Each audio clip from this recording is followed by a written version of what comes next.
Okay, if you're trying to get a real sense of where electric cars are headed, you really need to hear about this upcoming Tesla Model 3 for 2026.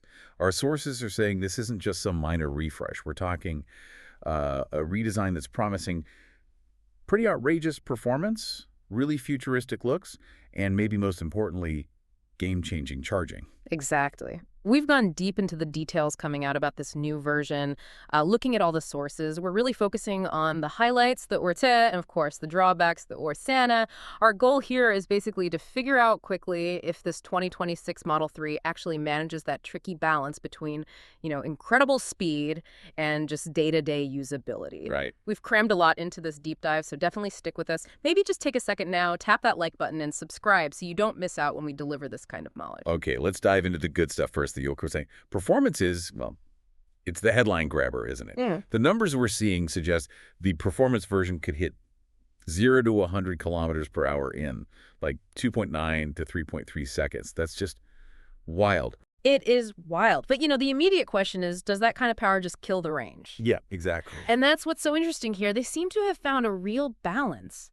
The long-range model, it's reportedly offering up to 678 kilometers on the WLTP cycle. That's huge. It seriously tackles that whole range anxiety issue, which is a massive practical win for anyone doing longer drives. And you really can't talk about owning a Tesla, especially the Model 3, without mentioning the supercharger network.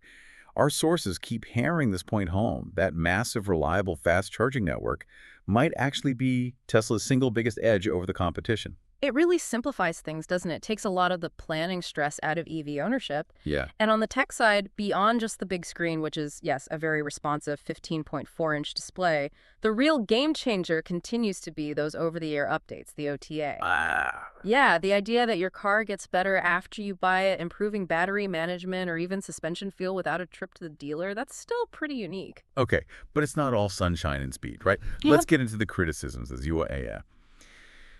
This car definitely had some issues, especially with ergonomics. The big one seems to be that almost total reliance on the center screen for everything. Wipers, speed, mirrors. It's all in there. Sources repeatedly called this out as a potential driver distraction. You're constantly looking away from the road. And if you connect that to the sort of wider ownership experience, well, many reviews still mention quality control things, panel gaps that aren't quite right or interior finishes that maybe don't feel as premium as, say, a BMW at a similar price point. It kind of affects that luxury feel you might expect. That's a fair point. Yeah, and look, balancing these pros and cons is tough. If you're finding this breakdown useful, make sure you hit that bell notification so you don't miss our next deep dive. We're about to touch on one of the more, let's say, annoying daily issues. Okay, so sticking with the physical experience, the ride comfort.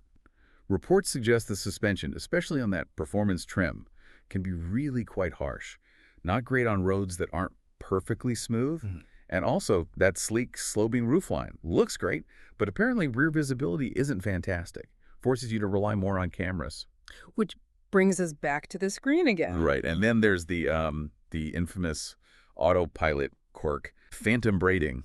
Owners describe it as the car just suddenly, sharply braking for no apparent reason, like hitting an invisible speed bump. It's not dangerous usually, but it's definitely startling and a major frustration. Wow. Yeah, that would be annoying. So wrapping this up, what's the takeaway here? The 2026 Model 3 looks like a huge technological step, no doubt. Right. But it sounds like buyers need to accept a pretty clear trade-off. You get the incredible speed and that an impressive range and charging convenience. Right. But you have to be okay with maybe wrestling with that screen for basic controls and potentially overlooking some build quality details. Precisely. And it makes you wonder, doesn't it? With things like the Grok AI assistant supposedly coming to the infotainment system, is the future of driving going to be less about physical controls and more about just talking to our cars, constantly shifting our focus? Something to chew on. That is definitely something to think about. Well, thank you for joining us on this deep dive. Please don't forget to subscribe to the channel. You can find links to the full review details we mentioned and our WhatsApp channel for more exclusive stuff in the description. We'll see you next time.